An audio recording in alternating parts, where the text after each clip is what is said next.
The right's embrace of evangelical Christianity is something they would like you to believe goes back to the founding of this country. The truth is, it only goes back a few decades. In fact, the rise of evangelical voters didn't even begin with a Republican, but with Democratic President Jimmy Carter, who in his 1976 presidential bid put his faith in the national spotlight when he identified himself as a born-again Christian. The courtship between the Republican Party and the evangelical community only began under Ronald Reagan and continued under George Herbert Walker Bush, who pandered to the evangelical community and people like televangelists Jim and Tammy Faye Baker to get their endorsement.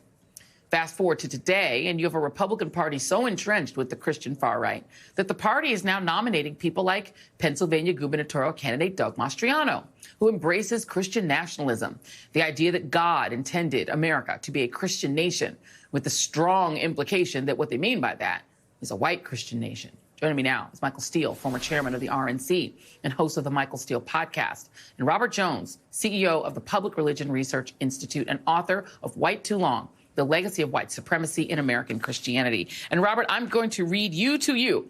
And you wrote this about the curious history of Judeo-Christian, what the curious history of Judeo-Christian can teach us about defeating white Christian nationalism today. According to a 2021 PRRI survey, while only 30% of Americans agree that God intended America to be a new promised land where European Christians could create a society that could be an example to the rest of the world, that number rises to dangerous levels among groups comprising the conservative base in U.S. politics, including majorities of Republicans, 53%, and white evangelical Protestants, 52%. And white Americans who embrace this white Christian nationalist version of history are more than 4 times as likely as those who disagree to believe that true American patriots may have to resort to violence to save the country. So how do we get out of it if the Republican Party seems to be completely overtaken by this? Well, the first thing I should say is that I think it's very important that you include the words white Christian nationalism altogether. Those 3 interlocking pieces is really what the threat is before us. And I should say, like, as someone who studied this movement, as someone who grew up myself, white and Christian in the Deep South, as part of the evangelical world, I don't think there's a more serious threat to the future of our democracy than what we are seeing right now with the rise of white Christian nationalism in the Republican Party. As you said, those numbers, it's easy to dismiss this as fringe when you hear people like Marjorie Taylor Greene and others kind of spouting off about it.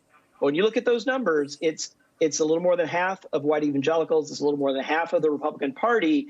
And it is this kind of combination of intense fear about demographic and cultural change combined with a sense of divine entitlement, right, to their place at the top of the pyramid.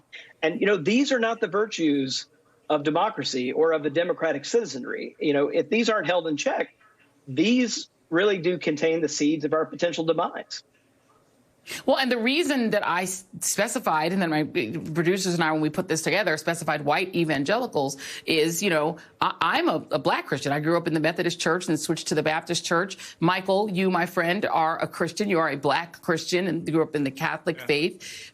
Our experience with the way that Christianity intersects with politics is that the black church encouraged folks to vote and had vans that said, everybody get out and register and vote. Or the black church was very enmeshed with the civil rights movement. It was an organizing base for people who wanted to just fight for the right to vote. There's a strong tradition in the white liberal evangelical church of being warm toward immigrants, taking in immigrants. Like there is another tradition of Christianity that involves itself in politics. But you as a Republican, Michael, have got to have been alarmed watching this particular strain of white nationalist Christianity eat up the Republican Party that you love. Well, yeah, I mean, not just alarmed. Yeah, I got that. Not just alarmed, but like Robert, I'm really concerned about it and have expressed as much as often as I can. I mean, I understand the trek. I got the relationship, the political relationship that Reagan embraced in order to get the support of white Christian evangelicals in the South, because the party had to win. In order to win the presidency, it had to win the South. The Democrats basically controlled the South at that time, right through much of his first term. So this relationship, the first time the party says, all right, we're going to embrace it and we'll put in our platform a pro-life plank. Up until even immediately after Roe, in the 76 cycle, the party didn't embrace that. The party didn't say, we got to put this in our plank.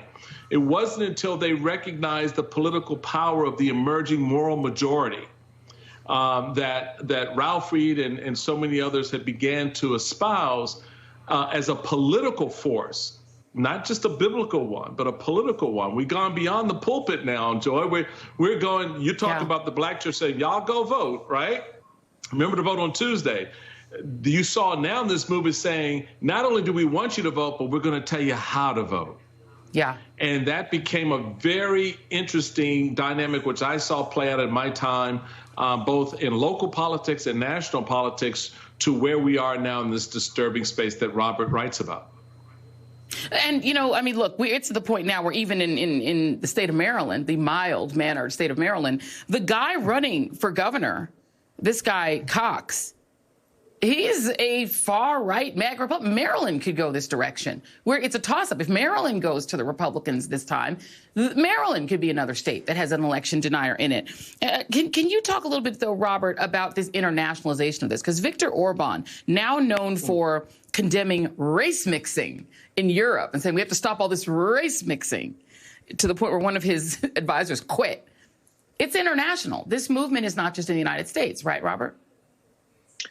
No, that's correct. And, you know, we're seeing it imported via Fox News. You know, we don't forget that just almost exactly a year ago, Tucker Carlson camped out in Orban's backyard and broadcast nightly from Hungary as a way of kind of propping up and piping this into the American conservative movement. So we are seeing it's a two-way street. It's a Trumpism going to Europe and Hungary coming to the U.S., I think, as a way of, you know, bolstering this sense. Again, it's an anti-immigrant sentiment. It has, we've talked about this before, it has to do with the sense that white people are being replaced by immigrants. Again, that assumes a kind of privileged place in the country.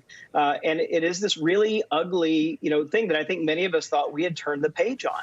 And particularly in American Christianity, turned the page on. But, you know, it's old. It's old and it's in the DNA and it's back. And you should not be surprised, then, that Republicans now will not vote for something called the Sanctity of Marriage Act, which would defend not just same-sex marriage, but interracial marriage. They ain't for it. Michael Steele, you wonder why. And Robert Jones. Because Christian nationalism says, no, no, no.